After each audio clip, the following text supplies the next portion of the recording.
de l'air. Ouais. Le Canada s'est acquis la réputation de grand parleur, petit faiseur à l'international. Comment vous vivez avec cette réputation? Ben, premièrement, je ne suis pas d'accord avec Roméo, et même si j'adore Roméo. Puis, hier, on célébrait les 30 ans, on commémorait les 30 ans du génocide rwandais contre les Tutsis. Et je pense que Roméo Dallaire est un héros canadien. Je pense que... Oui, mais c'est pas le fun d'entendre ça.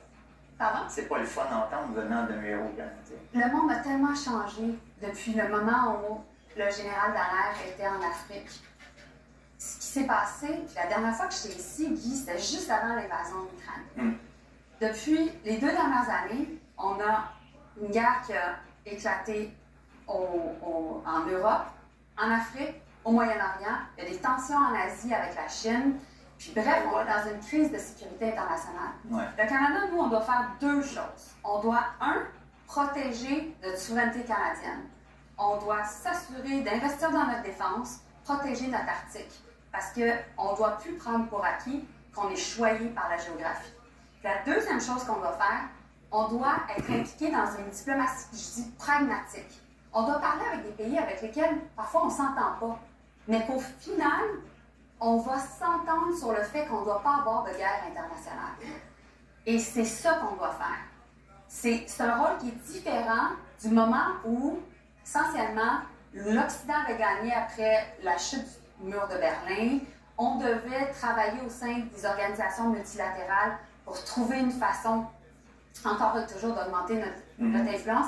Mais là, on est dans une crise de sécurité internationale comme on n'a jamais vu depuis la Deuxième Guerre mondiale. C'est pour ça que nos priorités doivent changer, puis on doit être super réaliste par rapport aux défis auxquels on est confronté. Vous parliez de l'Ukraine, la guerre est récemment entrée dans sa 3e année. 30 000 civils, 70 000 militaires ukrainiens ont perdu la vie. L'armée ukrainienne ne parvient plus à repousser l'armée russe. Le soutien des pays occidentaux semble s'essouffler. Est-ce que vous croyez toujours que l'Ukraine pourrait gagner cette guerre-là? On n'a pas d'autre choix. Pourquoi? Parce que l'Ukraine, c'est la ligne de front de l'Europe. Poutine, là, le président Poutine, pour lui, là, il n'y a pas de ligne rouge. S'il gagne en Ukraine, il va continuer. Et c'est pour ça que la défense de l'Ukraine est si importante. Parce qu'après l'Ukraine, c'est quoi? C'est le territoire de l'OTAN. Puis une attaque contre un membre de l'OTAN, c'est une attaque contre toute l'Alliance. Ça fait 75 ans que l'Alliance militaire de l'OTAN, auquel on fait partie, qu'on a fondée, est l'alliance militaire qui a le plus de succès de l'histoire. Et donc, nous, on ne peut pas se permettre de tester l'OTAN et de faire en sorte qu'au final, on se retrouve avec une guerre entre la Russie et l'OTAN. Les Ukrainiens, là, présentement, ils défendent leur liberté, mais ils défendent la nôtre. C'est pour ça qu'il faut continuer d'aider. Et ils crient en ce moment, ils disent qu'on leur a fait beaucoup de promesses, mais que ça arrive lentement.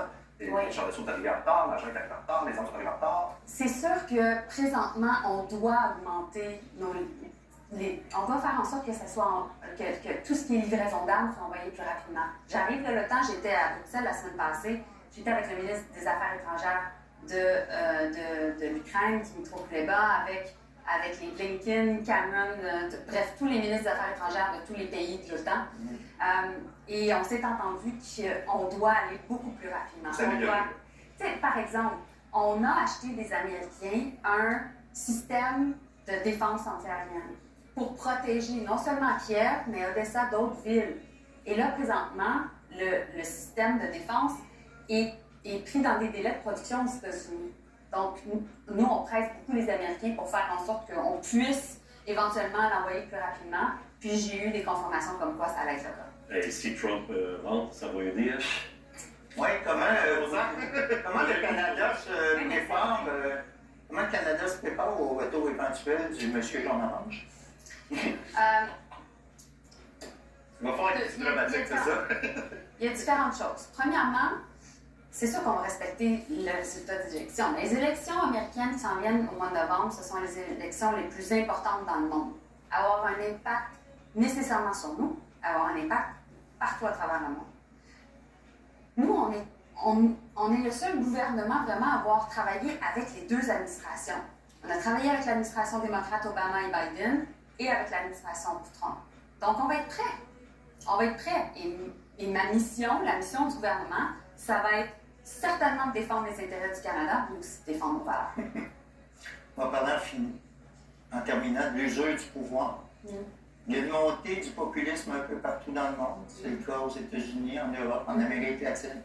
Il y en a ici au Canada.